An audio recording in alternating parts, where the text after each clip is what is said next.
So I'm trying to compose my blog post for tonight.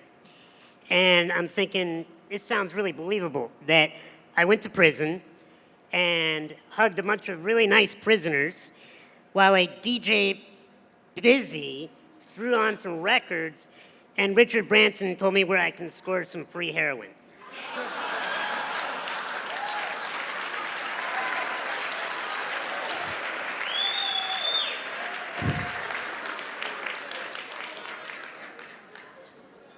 True story.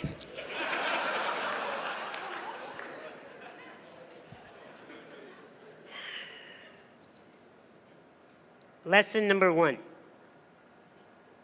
Never believe a prediction that doesn't empower you. When I was born, the doctors told my parents that I would be dead within the first 24 hours of my life. 35 years later, all those doctors are dead.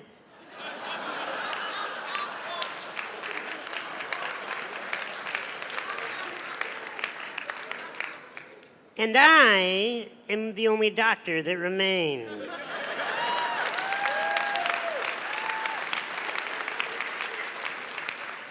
Never believe a prediction that doesn't empower you. How many predictions have been thrown at you your whole life? If you believe predictions that do not empower you, you will wither away and die. Either physically die or your spirit will die as you just walk around the world like a carcass that is just following the masses. You will be given a lot of titles in your life.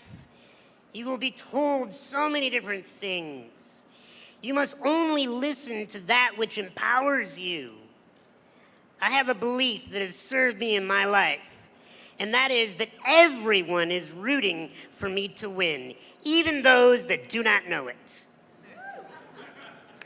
And I am not here today to tell you that I have had adversity in my life, and so therefore I know what you're going through. I don't have a clue what any of you are going through in your lives. I did not grow up in your neighborhoods, more than likely. I did not have your set of parents, nor do I live in your body.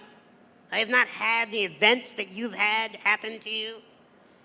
I can tell you I'm only an expert on one thing, and that's how to be me. And I do it well.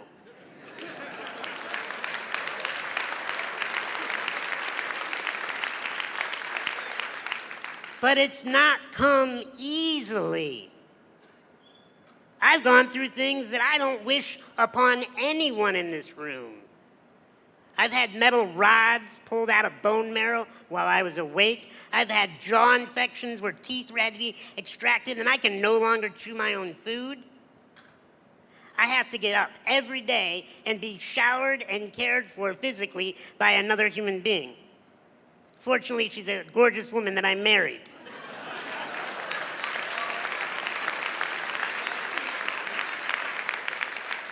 I get stared at everywhere I go, and the moment people meet me, if they don't know a thing about my resume, they automatically, just by the human nature, think to themselves, oh, it must be so difficult to be that man. If somebody pities me, they're wasting their time. Because I have chosen a life of strength. And I am here to help you choose a life of strength. But I'm going to tell you, we've talked about drugs here. You know what the worst drug to ever hit the human race is? Pity. The moment you feel sorry for another person, or the moment you feel sorry for yourself, you're hosed. You are totally, completely frozen in potential. We cannot pity ourselves. We cannot pity you. Yes, I get to go home today. Yes, I get to have what many would call freedom, but I'm going to talk to you about freedom, about what I really choose to see freedom as. Because like I said, you cannot believe predictions that do not empower you. The second lesson today is you are not your condition. You are not. I am not disabled. Sure, I'll take the handicap parking privileges, but that does not define me as a man. Not able. I've been looked at and treated my whole life as if I am not able. I have had to rise above and show people that the only disability is one's refusal to adapt. You have to adapt to whatever environment you're in, even if it's prison. And what does adaptation look like? I think it looks like celebration.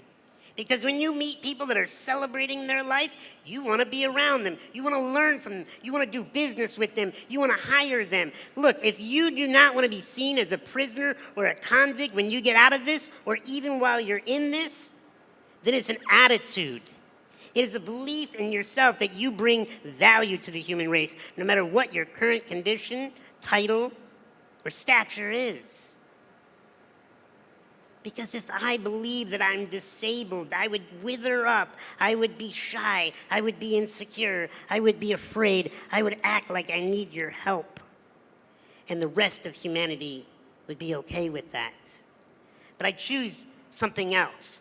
I choose to be strong, I choose to be a leader, I choose to have words to move this planet. I'll tell you why I was born. And I hope it inspires you to find out why you were born. I was born to rid this world of insecurity. Because when a human being is insecure, they do stupid stuff. When we feel like we're not enough, we chase external validation and external objects to try to tell us we're enough. Thank you.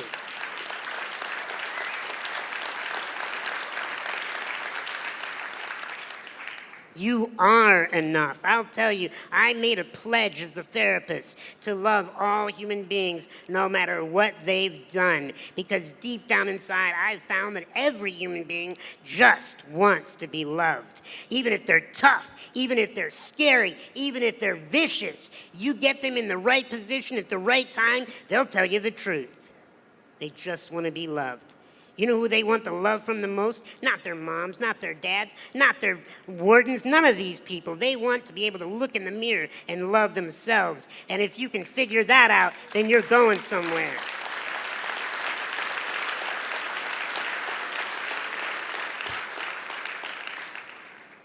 But you cannot feel sorry for yourself. When you feel sorry for yourself, you will wither. But there's a contradiction to feeling sorry for yourself. It's the opposite extreme. It's what I call bullying yourself, beating yourself up, being your own enemy and telling yourself that all those predictions, those negative opinions, they're true, they're right, you're washed up failure, you're not going to amount to anything. Bullying yourself is the most dangerous thing that you could do. You cannot afford to pity yourself. You cannot afford to bully yourself. You have to love yourself. Because the last lesson that I'm going to share with you today, that is, I'm going to teach you what the real prison is. It's not surrounded by barbed wire or electrical fences. The real prisons do not have guards. The real prison's up here. And we all got it. We all have a mind that chatters, so often won't stop chattering. Do you know where your salvation is? It's not outside these walls. I've met so many people that are so extremely successful and famous that are in prison because they're stuck in their minds, bullying themselves, pitying themselves. True freedom is dropping down out of that mind. And what my wife has taught me is drop into your heart, into mastering this beating thing that is more than just sending blood to the extremities. What is it doing? It's sending emotional possibilities, infinite possibilities of choice in our behavior, in our life, in our attitude. When you love yourself, whether you're sleeping on a prison cot or in a mansion Whether you have food in your belly or you don't know when your next meal is coming, when you love yourself, when you learn to master your emotions, then and only then are you free. I love you, each and every one of you, and I wish you freedom within these walls. God bless.